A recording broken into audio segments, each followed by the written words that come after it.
nos perdona. Entonces me toca la parte maluquita, la que no nos gusta muchas veces. Pero quiero empezar primero con un versículo que el Señor me puso así como en este momento. Está en Efesios 2.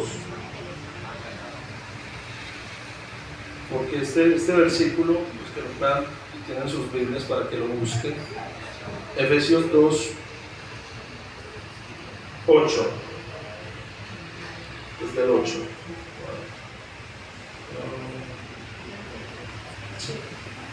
Dice así: porque por gracia ustedes han sido salvados por medio de la fe, y esto no procede de ustedes, sino que es un don de Dios, no por obras para que nadie se gloríe, porque somos hechura suya, creados en Cristo Jesús para hacer buenas obras, las cuales Dios preparó de antemano para que anduviéramos en ellas. Por tanto, recuerden que en otro tiempo ustedes, los gentiles en la carne, que son llamados incircuncisión por la tal llamada circuncisión hecha en la carne por manos humanas, recuerden que en ese tiempo ustedes estaban separados de Cristo, excluidos de la ciudadanía de Israel, extraños a los pactos de la promesa, sin tener esperanza y sin Dios en el mundo. Pero ahora en Cristo Jesús, ustedes que en otro tiempo estaban lejos, han sido hechos cercanos por la sangre de Cristo, porque Él mismo es nuestra paz, y de ambos pueblos hizo uno, derribando la pared intermedia de separación, poniendo fin a la enemistad en su carne. La ley de los mandamientos expresada en ordenanzas. Bueno, dejemos hasta ahí. Yo quería empezar con este versículo porque pues yo llevo ya a conocer al Señor como 10 años y en especial el Nuevo Testamento lo he leído mucho, y este versículo siempre lo tenía en mi mente porque yo lo veía siempre de una manera que se puede aplicar. Yo lo veía como que hablaba de mi vida, ¿cierto? De lo que era mi vida antes de Cristo y mi vida luego de que conocí al Señor. Dice en el 12, recuerden que en ese tiempo ustedes estaban separados de Cristo, excluidos de la ciudadanía de Israel, extraños a los pactos de la promesa, sin tener esperanza y sin Dios en el mundo. Y yo miraba siempre ese versículo y yo decía, está hablando de mí cuando uno se convierte. Pero luego de que empecé a ahondar en un tema profundo de la elección, ¿cierto? De que Dios es el que se revela a nosotros, porque los hombres no queremos buscar a Dios, al Dios verdadero lo rechazamos. Muchas veces vamos a la iglesia por motivos egoístas, ¿cierto? Buscando el milagro, la bendición de Dios, y yo miraba que la Escritura decía, al Dios verdadero no hay nadie que lo busque. Por eso Dios tiene que escoger a un pueblo, porque no hay nadie que lo busque.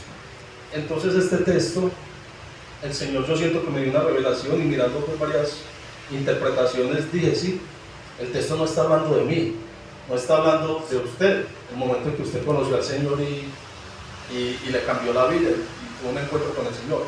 El texto está hablando de que antes de que Jesús viniera a la tierra, todos los gentiles estábamos excluidos. Había un muro de separación. Dios estaba con el pueblo de Israel y a los demás pueblos los dejó andar en sus deseos, en su voluntad.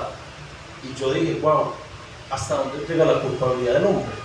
Porque en las iglesias muchas veces, o muchos cristianos piensan que Dios nos debe una oportunidad. Dios nos debe, si Dios no me presenta el evangelio para que yo lo acepte o lo rechace, entonces Dios no me puede juzgar, porque eso sería injusto. Es injusto que Él condene a un indígena por allá que nunca oyó el evangelio, porque qué culpa. Entonces muchas veces ese pensamiento lo tienen muchos cristianos, pero yo decía, eso es anular el evangelio, porque si la ignorancia salva, entonces ¿para qué predicamos a Jesús? Dejémoslos por allá. ¿Para qué los vamos a ir a evangelizar si por allá muchos están salvando porque la ignorancia salva? Entonces yo miraba que no tenía como mucho peso, porque en Romanos 10 dice que ¿cómo se salvarán si no hay quien les predique? ¿Cómo? Bueno, ahí está la concatenación, ¿cierto? Y dice que si no les llega el evangelio a una persona de Jesucristo y cree en Él, no hay manera de que sea salvo. Oye, esa creencia de que la ignorancia salva no es bíblica. Y ahí fue que este texto, cuando yo lo entendí bien, yo me impresioné mucho. Yo le decía a mi esposa, digo, mi amor, yo nunca había entendido ese texto. Yo pensaba que eso hablaba de mí, de que cuando el Señor me tocó, y no, el texto está diciendo que antes de Cristo, Dios no les tendía misericordia a los otros alrededor. Habían excepciones, ¿cierto?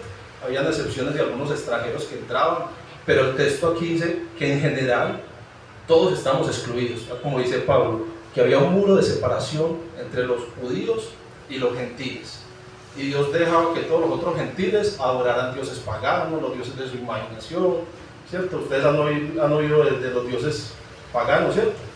Que Baal, que el dios de la fertilidad, que Afrodita, que Moloch. Y la humanidad en general nunca ha sido atea, siempre han creído en dioses. Lo que la Biblia dice es que esos dioses, detrás de los dioses, lo que hay es ángeles caídos y demonios. Y yo dije, wow, el Señor dejó hasta que Cristo vino a todas esas naciones alrededor sin oportunidades de nada, sin oportunidades de oír el Evangelio, de venir a la fe. Yo dije, qué complicado es entender que Él no nos debe nada y que cuando Él se reveló a nuestra vida lo hizo por pura misericordia. Amén. Entonces,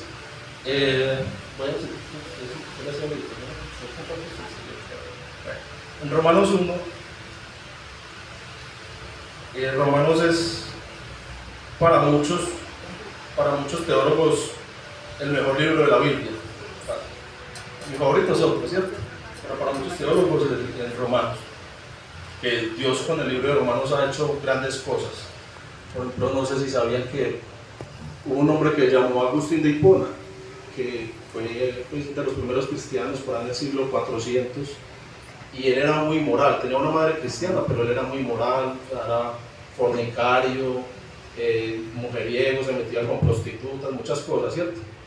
Y la mamá oraba por él siempre, la mamá oraba por Agustín de Hipona. Y con Romanos capítulo 13, un versículo que decía, yo lo busco para que lo miremos, en Romanos 13, dice, la noche está avanzada y el día está cerca, por tanto desechemos las obras de las tinieblas y vistámonos con las armas de la luz, andemos decentemente como de día, no en orgías y borracheras, no en promiscuidad sexual y lujurias, no en pleitos y envidias, antes bien, vístanse del Señor Jesucristo y no piensen en proveer para las lujurias de la carne. A través de ese texto Dios tocó a Agustín de Hipona, se convirtió a la fe y fue pues un hombre que impactó demasiado la fe cristiana, tiene muchos libros, muchas cosas. Con Romanos capítulo 1 se convirtió Martín Lutero, cuando dice el justo por la fe vivirá, empezó la reforma protestante. También con Romanos 1 se convirtió Juan Wesley y empezó después de Juan Wesley todo ese avivamiento que hubo. Entonces es un libro que Dios ha respaldado mucho. Bueno, pues yo quiero compartir principalmente hacerles como un resumen de cómo está compuesto el libro de Romanos y enfatizar como los primeros 3 capítulos. En Romanos 16, Pablo dice que este es su evangelio. Dice, este es su evangelio. ¿Cuál es el evangelio? Toda la carta de Romanos. Y el orden, y es como sistemático, o sea, él empieza como se debe predicar el evangelio, en el orden que se debe predicar. ¿Por qué les digo que el orden? Porque muchas veces, cuando a la persona se siente sana, si usted está caminando por la calle y se le acerca un vendedor y le dice, tengo una cura para el cáncer, deme 10 millones por ella, ¿ustedes qué le contestan? ¿O qué piensan? No tengo cáncer. Yo no tengo cáncer, yo no tengo cáncer. Entonces eso pasa cuando muchas veces nosotros vamos a compartir el evangelio a alguien y le decimos, Dios lo ama y Dios tiene un plan maravilloso para su vida. Él dice, pues que yo vivo bien, yo no necesito a Dios, yo vivo bien. Pues, es lo mismo que pasa porque no entiende su condición. Si esa persona supiera que, pues, aunque esté caminando por la calle es muy sano, pero esa persona supiera que tiene cáncer y se le presenta esa oportunidad, ¿cómo lo vería? Ya hace lo que sea por darle 10 millones por la cura, ¿cierto? Entonces muchas veces como empezamos mal a compartir el evangelio, por eso la gente se burla muchas veces de la fe, que no entienden. Entonces aquí empieza Pablo exponiendo su evangelio y en los primeros 3 capítulos de Romanos Pablo lo que hace es mostrar la culpabilidad del hombre y él empieza a tomar como partes. Primero la de ignorantes de los paganos, luego habla de los judíos y luego los une a todos. Del 4 en adelante empieza a mostrar la justificación por la fe en Cristo. Del 7 en adelante empieza a mostrar la obra de santificación interna en nosotros, o sea, ya empieza el Espíritu Santo a cambiarnos, y ya en los últimos capítulos empieza a hablar de la santidad, pero ya como con el prójimo, ¿cierto? Hacer buenas obras y todo esto. Entonces en Romanos 1, él empieza primero hablándole a esos paganos que muchos dicen, si no se les presenta la oportunidad, ellos no merecen ser condenados. Y ahí empieza Pablo en el versículo 18, vamos a pasar en el 16. Porque no me avergüenzo del Evangelio, pues es poder de Dios para salvación de todo el que cree, del judío primeramente y también del griego. Porque en el Evangelio la justicia de Dios se revela por fe y para fe, como está escrito, mas el justo por la fe vivirá. Porque la ira de Dios se revela desde el cielo contra toda impiedad e injusticia de los hombres, que con injusticia restringen la verdad. Pero lo que se conoce acerca de Dios es evidente dentro de ellos, pues Dios se lo hizo evidente, porque desde la creación del mundo sus atributos invisibles, su eterno poder y divinidad se han visto con toda claridad, siendo entendidos por medio de lo creado, de manera que ellos no tienen excusa, los paganos, los que no se les presenta el Evangelio, pues aunque conocían a Dios, no lo honraron como a Dios ni le dieron gracias, sino que se hicieron vanos en sus razonamientos y su necio corazón fue entenebrecido. Profesando ser sabios, se volvieron necios y cambiaron la gloria del Dios incorruptible por una imagen en forma de hombre corruptible, de aves, de cuadrúpedos y de reptiles, por lo cual Dios los entregó a la impureza en la lujuria de sus corazones, de modo que deshonraron entre sí sus propios cuerpos, porque ellos cambiaron la verdad de Dios por la mentira, y adoraron y sirvieron a la criatura en lugar de al Creador, que es bendito por los siglos. Amén. Por esta razón Dios los entregó a pasiones degradantes, porque sus mujeres cambiaron la función natural por la que es contra naturaleza. De la misma manera también los hombres abandonaron el uso natural de la mujer y se encendieron en su lujuria unos con otros, cometiendo hechos vergonzosos hombres con hombres y recibiendo en sí mismos el castigo correspondiente a su extravío. Así como ellos no tuvieron a bien reconocer a Dios, Dios los entregó a una mente depravada para que hicieran las cosas que no convienen.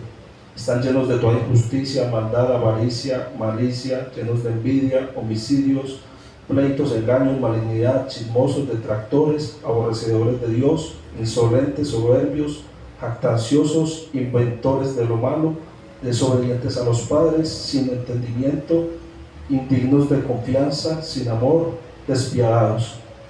Ellos, aunque conocen el decreto de Dios, que los que practican tales cosas son dignos de muerte, no solo las hacen, sino que también dan su aprobación a los que la practican. El 2.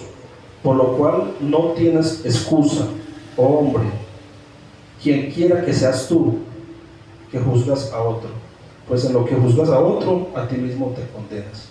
Entonces, es muy teso porque uno dice, ¿cuál es el afán de Pablo de estar condenándonos a todas? Y es como yo les decía al principio, si no empezamos por aquí, el hombre siente que no necesita a Dios y que no le debe nada a Dios, que Dios es un deudor, que Dios me debe a mí, cuando Él es el que nos concedió la vida, nos concede la existencia. Pablo dice que en Él todos habitamos, nos movemos y somos, y es muy teso en el capítulo 1 como Pablo describe a esos paganos. En el capítulo 2 Pablo empieza a hablar ya del judío, como le digo, él cogió por partes, él empieza a condenar por partes. Primero al ignorante, luego al judío, que es el que tiene la revelación especial de Dios.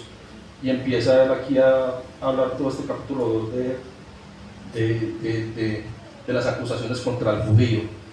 Hay unos pasajes complicaditos que dicen que es los más complicados de todo el libro de Romanos, que están en el 2 al final, que habla de la conciencia, de que algunos hacen caso a sus conciencias, otros no. Y con ese texto pues intentan decir que el ignorante se puede salvar sin el Evangelio, pero eso contradice toda la Biblia, a todos lados. O sea, la ignorancia no nos salva, no nos exime, porque Jesús dice que todos los hombres amamos más las tinieblas que la luz, porque nuestras obras son malas. Que si venimos a la fe es por su gracia, es porque nos toca, nos ilumina, nos abre el entendimiento. Entonces, ya finalizando aquí como esta parte de la culpabilidad, ya en el 3, después de que él hizo como los cogió por partes, en el Romanos capítulo 3, ya empieza él a englobarlos a todos, ¿cierto?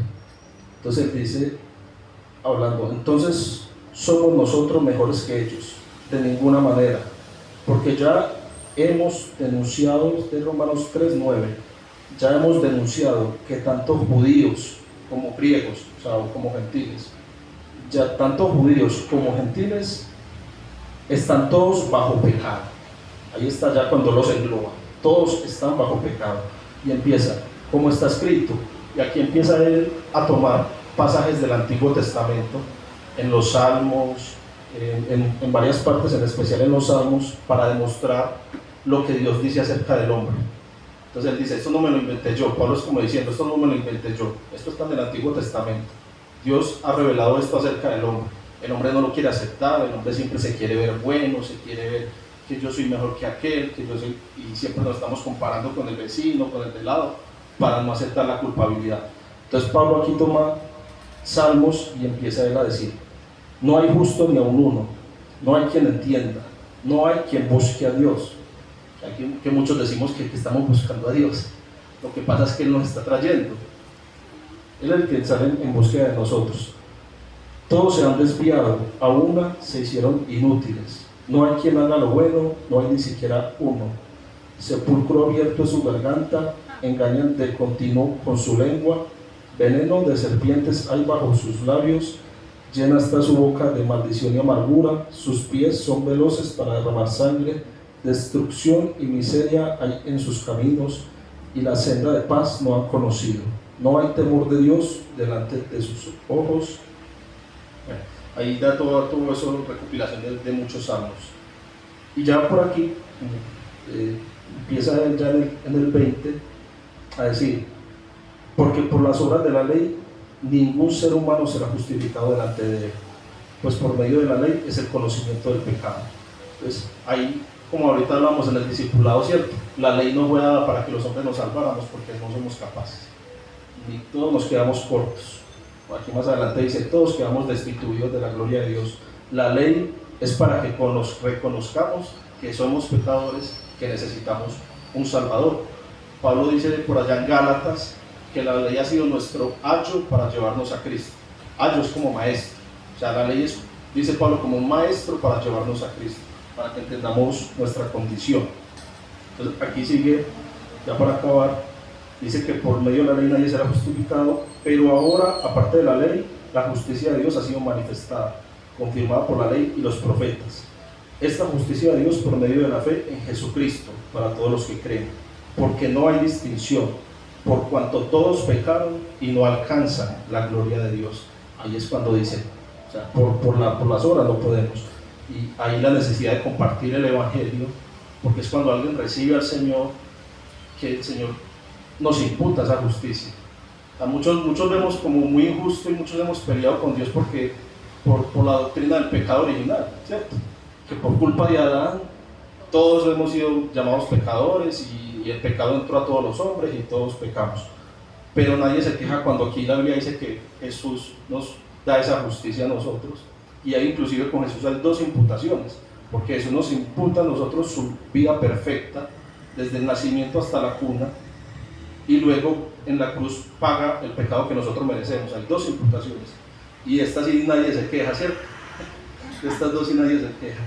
Entonces, ya aquí para acabar, dice, por cuanto todos pecaron y no alcanzan la gloria de Dios. En el 28 dice, porque concluimos, como la conclusión, porque concluimos que el hombre es justificado por la fe, aparte de las obras de la ley. Entonces, ya es como, solamente quiero mencionar un versículo para que nosotros meditemos un poco en la misericordia que Dios ha tenido con nosotros, y que de verdad el Señor a nosotros no nos debe nada, no nos debe nada.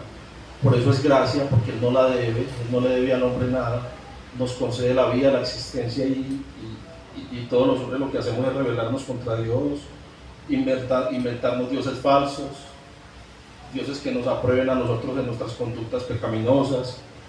Aún la gente que dice que no sigue a ningún Dios, usted nada más les analiza su vida, y si vive para el sexo, ese es el Dios del sexo que adoraban por los paganos. Si vive para el dinero, ese es el Dios del dinero que adoraban por los paganos. Entonces, es lo que los hombres hacemos. Entonces, hay un versículo en 1 de Pedro 3, para acabar, donde Pedro, después de que Jesús vino, rompió ese muro de división que había entre judíos y gentiles, lo derribó. Dice Pablo en Efesios, el que comenzamos leyendo, que el Señor Jesús derribó ese muro de separación y empezó Él a mandar misioneros a todos. Antes de Cristo, el Señor mandaba a Israel a que acabara con los otros pueblos, a que los destruyera. A partir de Cristo los envía a predicar el Evangelio, a que se arrepientan, a la fe. Entonces eso es como muy profundo, es algo que uno le toca echar mucha cabeza como para cuadrar todas las ideas de cómo operaba el Señor antes de Cristo y después de Cristo, que después de Cristo ha sido pues toda esa misericordia. Entonces, en 1 de Pedro 3 dice, es en el 4, 1 de Pedro 4, versículos que a veces los cristianos como que los pasamos por alto, porque los cristianos somos muy buenos para escoger versículos como a conveniencia.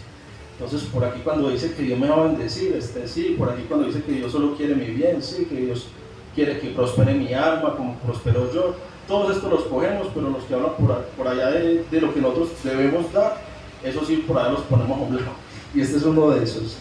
Y vea como dice Pedro en el capítulo 4, por tanto, puesto que Cristo ha padecido en la carne, en su cuerpo, ármense también ustedes con el mismo propósito, pues quien ha padecido en la carne ha terminado con el pecado, para vivir el tiempo que le queda en la carne, ya no para las pasiones humanas, sino para la voluntad de Dios, porque el tiempo ya pasado les es suficiente para haber hecho lo que agrada a los gentiles, a los paganos, ¿cierto? Aunque ellos eran en otro tiempo paganos. Entonces dice aquí, para haber hecho lo que agrada a los gentiles, habiendo andado en sensualidad, lujurias, borracheras, orgías, embriagueces y abominables idolatrías. Y en todo esto se sorprenden de que ustedes no corren con ellos en el mismo desenfreno de disolución y los ultrajan, pero ellos darán cuenta a aquel que está preparado para juzgar a los vivos y a los muertos. Entonces, ahí está el llamado de Pedro. Pónganse un poquito como los zapatos de Pedro. Él era un judío, él estaba llamado, él hacía parte del pueblo escogido de Dios. Los paganos eran como perros, como vómito. Los judíos nos veían como todos estos están sin el Dios verdadero. Y después de que el Señor viene y nos manda ya a evangelizar a todos esos paganos, y aquí Pablo hablándole a esos que antes eran paganos, y les dice, como el Señor nos dice a nosotros, como nos lo está diciendo a nosotros: cuando ustedes llegan a Cristo, cuando lo aceptan, ya pasó el tiempo para haber hecho lo que le agradaba a la gente del mundo. Ya pasó el tiempo para que andemos de borrachera, de fiestas, de fornicaciones, de todas estas cosas. Y eso es lo que nos debe asimilar. Como dice Pedro, Jesús sufrió en la carne, armémonos también nosotros de ese mismo pensamiento. Es lo que les quería compartir. Amén. Amén, gloria a Dios. Bueno, es bueno concientizarnos en esto, porque realmente cuando nosotros llegamos a Cristo, nosotros estábamos ciegos. ¿Y quién nos tenía ciegos? El enemigo, ¿cierto? Estábamos enseguecidos. Y bueno, vino Cristo y nos quitó esa vela, ¿cierto? Ese velo de ceguera espiritual. Así como le cayeron las escamas a Saulo de Tarso cuando Dios lo libertó y se convirtió. Entonces el Espíritu Santo me ponía, bueno, uno cree que, no, ya yo soy cristiano, ya estoy lavado con la sangre de Cristo, ya no tengo que arrepentirme. Y diariamente ofendemos a Dios porque somos somos pecadores por naturaleza, ¿cierto? Si no pecamos en obras, lo hacemos en pensamiento o en alguna palabra o de alguna manera, ¿cierto? Que sea el Espíritu Santo reanudándonos. Pero acá el Señor le ponía primero que con mi hijo nos metiéramos sobre todo a concientizarnos de la culpabilidad que tenemos. Porque hay un engaño muy grande en todo ser humano, como decía mi hijo, que es que todo lo merecemos, que es que le echamos hasta la culpa a Dios, ¿cierto? Somos así.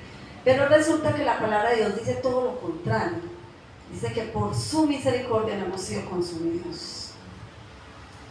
A mí esa palabra me encanta porque digo, Dios mío, o sea que era para que ya todos estuviéramos requemados.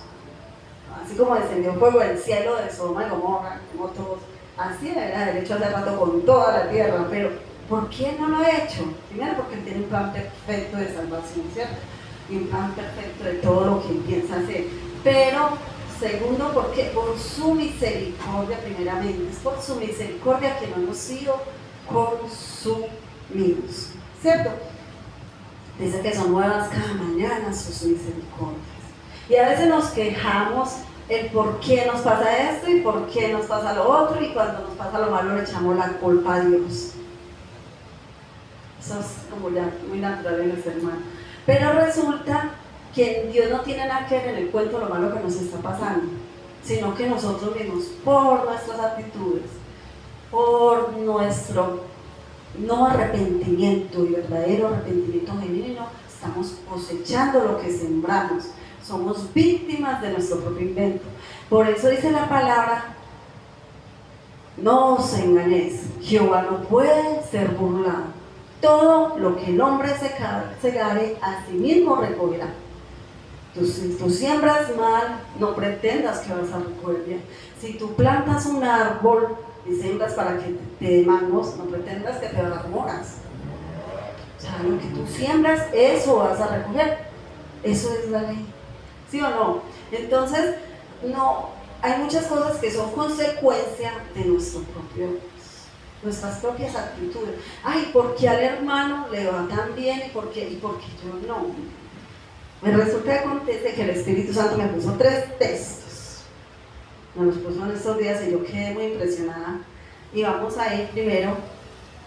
Yo no tengo la versión, en esta versión que me encanta, vamos a ir a Romanos capítulo 1.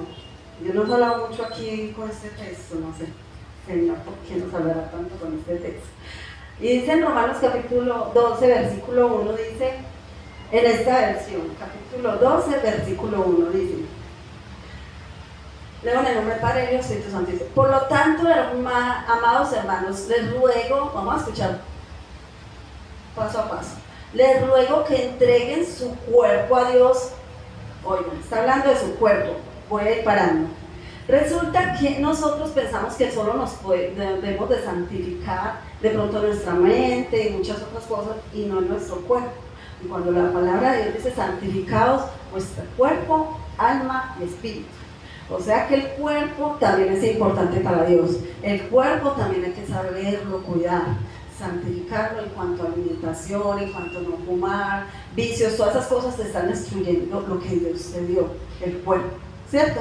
Entonces cuando dice acá el cuerpo, que es el templo que Dios nos puso, ¿cierto? Dice que el cuerpo es templo, Dios viviente. Entonces dice, por tanto, amados hermanos, les ruego que entreguen su cuerpo a Dios por todo lo que han hecho a favor de ustedes, que sea un sacrificio vivo y santo, la clase de sacrificio que a Él le agrada, y esa es la verdadera forma de adorarlo. Muchachos, creemos que adorar a Dios es solo levantar manos y decir que adoro, y muchos de labios me honran, pero su corazón, y el Señor le está diciendo, no, ya no me digas más que me amas, pero tú sabes lo que tienes que hacer y no lo haces.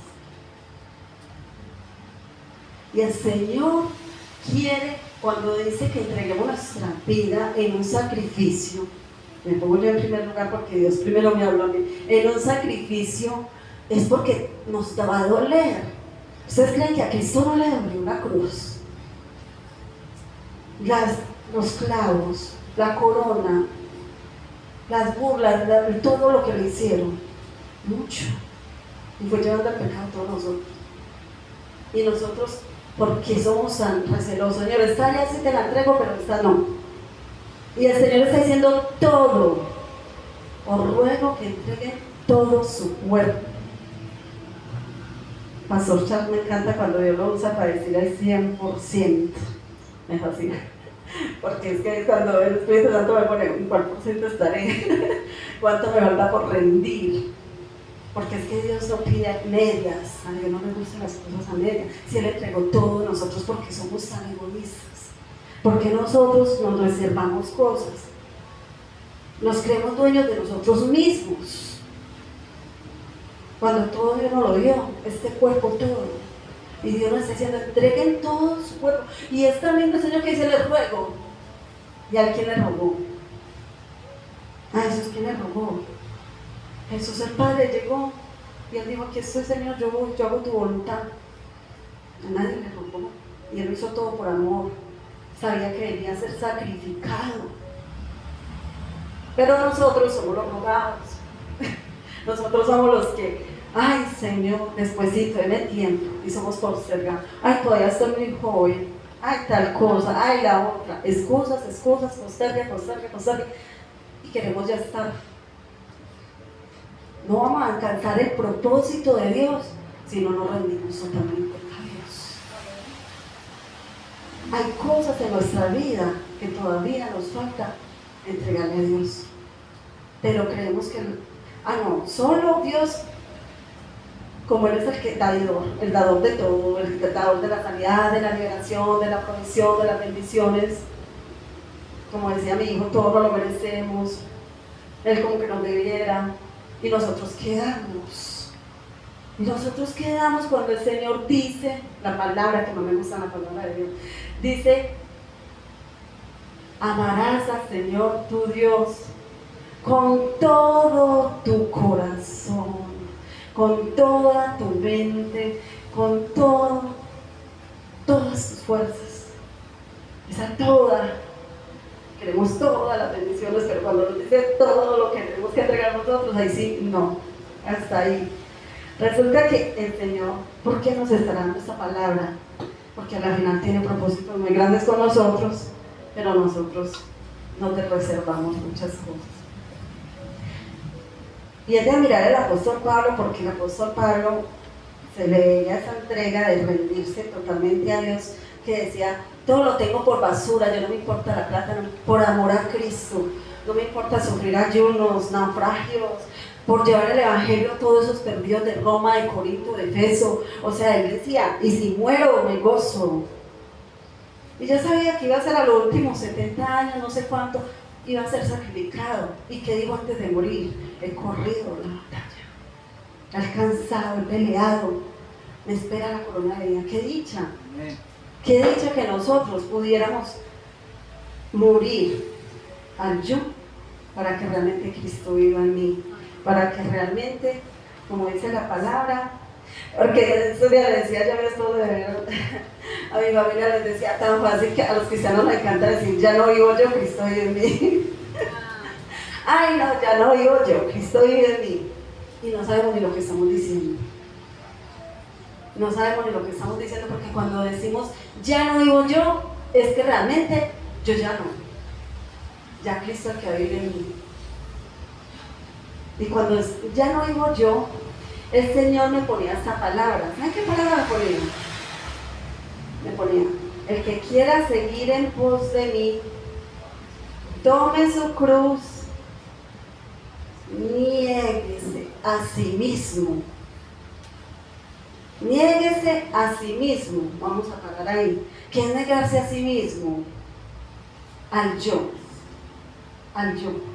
Porque es que yo creo que el mayor Dios que tiene la humanidad es el yo. Ustedes, la gente que ama la plata, ¿por qué ama la plata? Porque quieren plata para darse gusto de ellos. O sea que antes del Dios del dinero tienen el Dios de ellos. Y ese es el negarnos.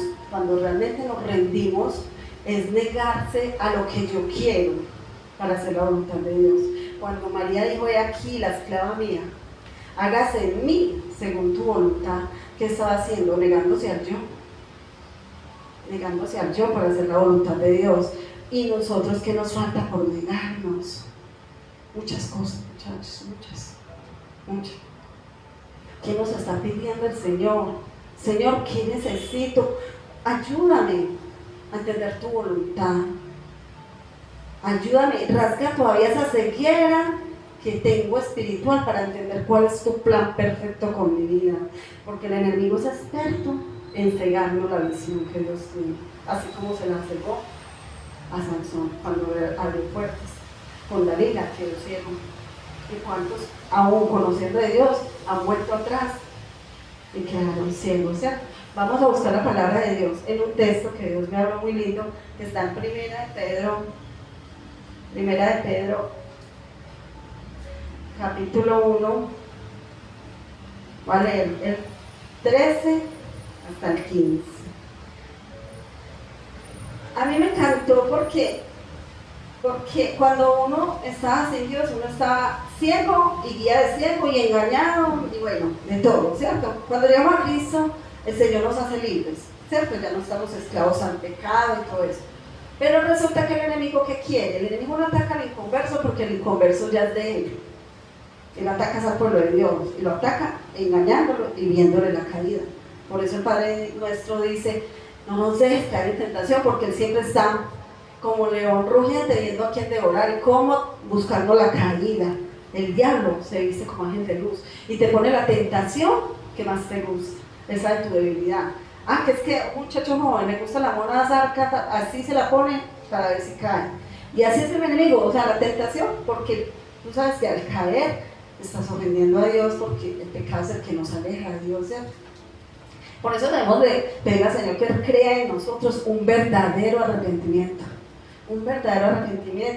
porque realmente Dios quiere hacer cosas grandes con nuestras vidas, pero necesitamos cambiar cada día más, proseguir. Entonces dice acá la palabra en Primera de Pedro, dice, así que preparen su mente para actuar y ejerciten el control propio. Pues esta es otra versión, pero quiere decir que aún nosotros debemos de tener dominio propio y prepararnos para poder vencer las tentaciones, para poder vencer el mal que nos va a atacar. Pero acá dice así, pongan toda esperanza en la salvación inmerecida, que recibirán cuando Jesucristo sea revelado al mundo. Por lo tanto, acá va para nosotros, dice así, por lo tanto vivan como hijos obedientes a Dios, no vuelvan atrás. Claro, ¿por qué? Porque muchos íbamos a tirar a volver atrás. No vuelvan atrás a su vieja manera de vivir, con el fin de satisfacer sus propios deseos. Antes lo hacían por ignorancia. Voy a parar ahí un momento. Cuando dice por ignorancia es porque no sabíamos las consecuencias que se nos venían, no sabíamos los esclavos que estábamos, no sabíamos que éramos marionetas del diablo y de la carne, pero ya no somos ignorantes, ya Cristo se nos reveló, ya Cristo nos libertó, Él vino a dar libertad. Por eso nos rompió las cadenas, si éramos alcohólicos como yo, o lo que fuera, Dios vino y nos libertó. ¿Qué está diciendo el Señor? No vuelvan atrás, no vayan a volver atrás, porque eso ya fue tiempo pasado, en el tiempo de ignorancia. Ya no, ya estamos en la luz y tenemos que proseguir a la meta, al llamamiento de Cristo. Entonces acá cuando dice a la vieja manera de vivir, en otra versión, creo que, o en otro texto dice que basta ya el tiempo pasado en el que vivías en tu carne, creo que Cristian lo leyó ahorita, en el que vivías en tus deseos pecaminosos, dando rienda suelta a tu carnalidad. Ya basta ya entendiste que eso no te va a dar ningún fruto, te va a llevar a la perdición, porque el camino ancho es el que lleva a la perdición y muchos irán allá. El camino estrecho es el que lleva a la salvación. Por eso es que habla el Señor de que entreguemos nuestra vida en sacrificio vivo y santo, agradable al Señor. Si escucháis hoy su voz, no endurezcáis vuestro corazón. Si el Señor nos está hablando, hermanos, no podemos ser duros. Entonces, ¿hasta cuándo el Señor no va a tener paciencia? ¿Hasta cuándo vamos a seguir en esa misma actitud? Entonces acá cuando dice, antes lo hacían por ignorancia. Bueno, lo voy a decir así como me sale. Antes lo hacía porque éramos muy brutos.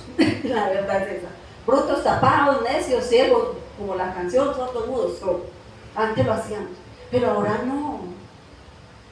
Ahora ya Dios nos da la sabiduría, nos da el entendimiento, nos da la revelación. Vea, hay dos cosas que hace el Espíritu Santo en todas las personas.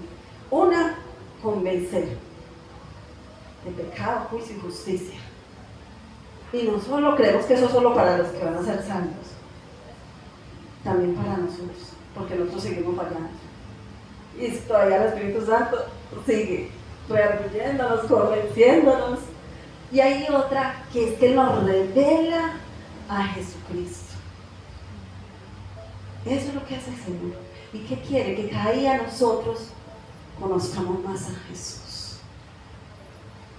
De pronto nos han enseñado a Jesús y con eso nos basta. No, Cristo, claro, Cristo se reveló a nuestras vidas, pero también nosotros, depende de nosotros, si queremos conocerlo más, buscarlo, escudriñar sus escrituras, decirle al Espíritu Santo, revélate más a mi vida, revélame este plan tan maravilloso de Cristo, porque es profundo y de pronto muchos no se les ha revelado, pero lo que hizo Cristo todo fue un plan perfecto y está desde el antiguo anunciándolo.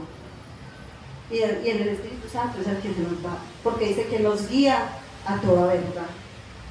El Jesucristo, vean, yo amo al Señor Jesús. Jesucristo es el camino, la verdad y la vida, dice la palabra. Y nadie va al Padre si no es por mí. No es por X religión, no es por otra religión, solo por Jesús. Y Jesús es el mejor amigo porque es el único que nunca traiciona. Es el único. Te puede traicionar el que sea menos Jesús. Por eso dice la palabra que no hay mejor amigo que el que da la vida por uno. ¿Y quién la dio? Jesús. Te puede dejar tu esposo, tus hijos, pero Jesús. Más fácil, nosotros lo dejamos a él. Más fácil, nosotros lo dejamos. Entonces acá dice en el versículo 15, pero ahora, acá hay un mandato que, fuerte, dice, pero ahora sean santos en todo lo que hagan, tal como Dios, quien los eligió, es santo. Pues las escrituras dicen, sean santos porque yo soy santo. Gloria a Dios, el que tenga oídos para ahí oiga lo que Dios está diciendo. El Señor nos está llamando a santidad.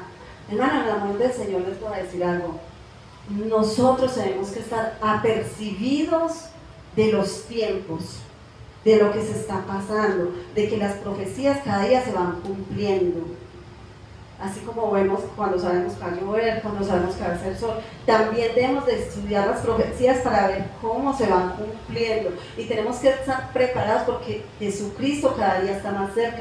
Lo han repetido mucho, pero cada vez está más cerca porque la palabra dice que será como mujer cuando va a dar luz.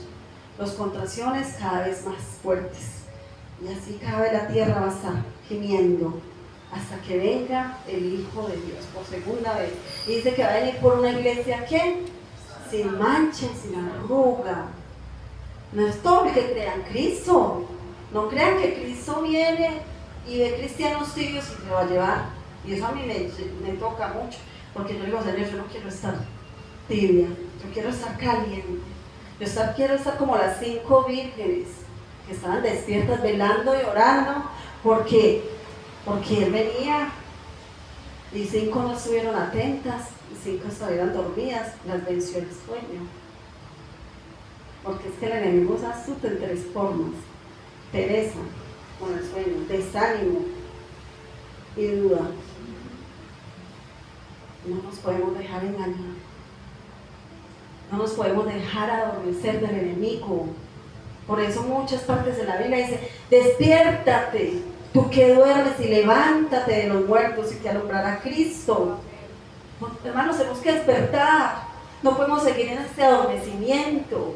No podemos seguir así. Tenemos que despertar, pero el despertar no es solo venir y congregarnos, solo orar. No, el Señor hoy nos está hablando de qué? De rendirnos el 100%. de sacrificio vivo, de negarnos a nosotros mismos.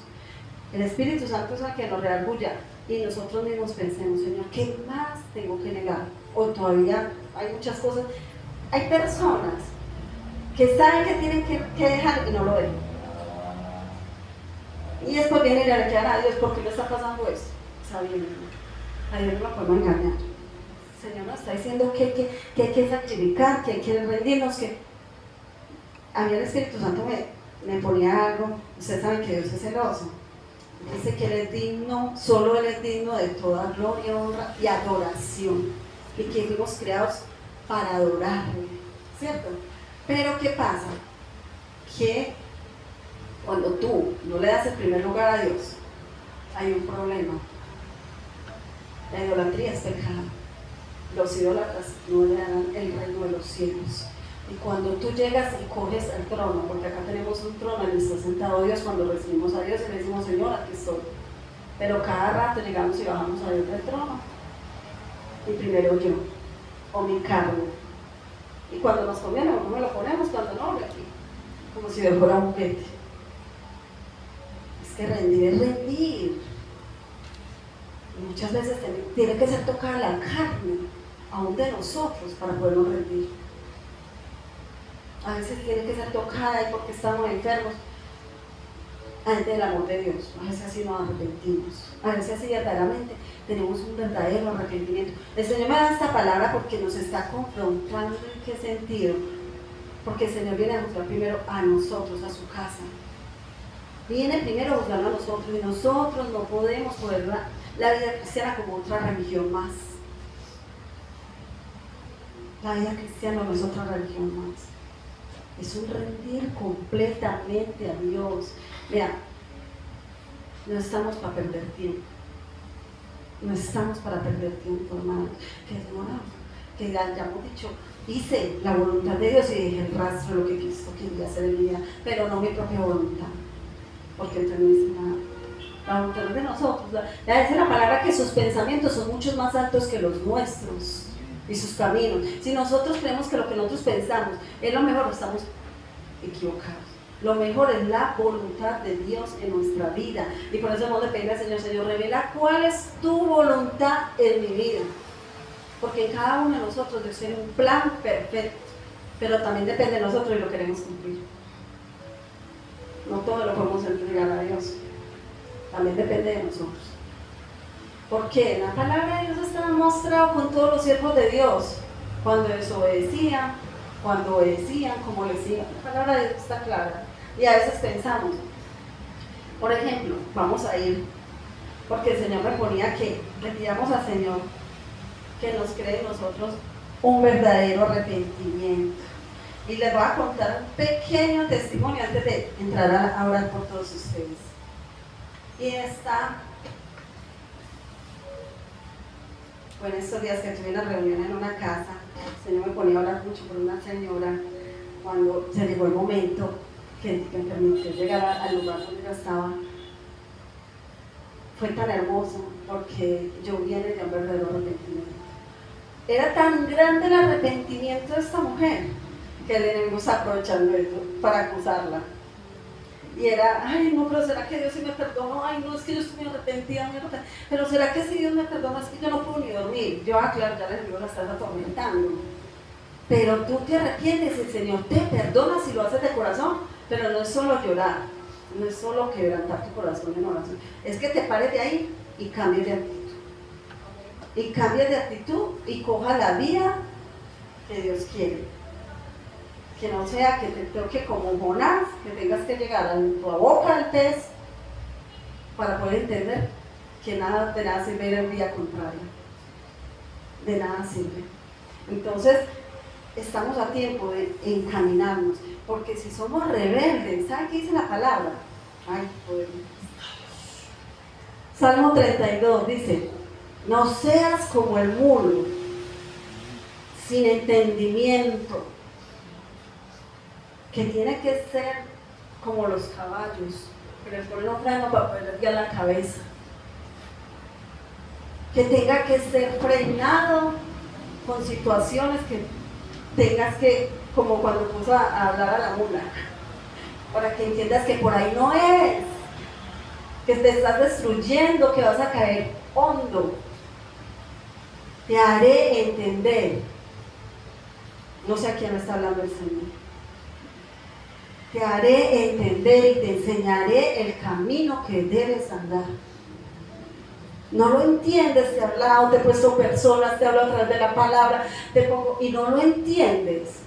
Bueno, te haré entender el camino que debes andar. Sobre ti fijaré mis ojos. Eso es amor de Dios, que a pesar de nosotros ser rebeldes, el Señor nos quebrante y nos ponga ciegos a veces, o nos tenga que tumbar del mulo como lo tumbó a Pablo, que nos tenga que quebrantar como quebrantó a David. Porque como quebrantó a David. Ay, ay, ay. Téngase, a lo que el Espíritu Santo me pone. ¿Quién era David? Hijo de Dios viviente.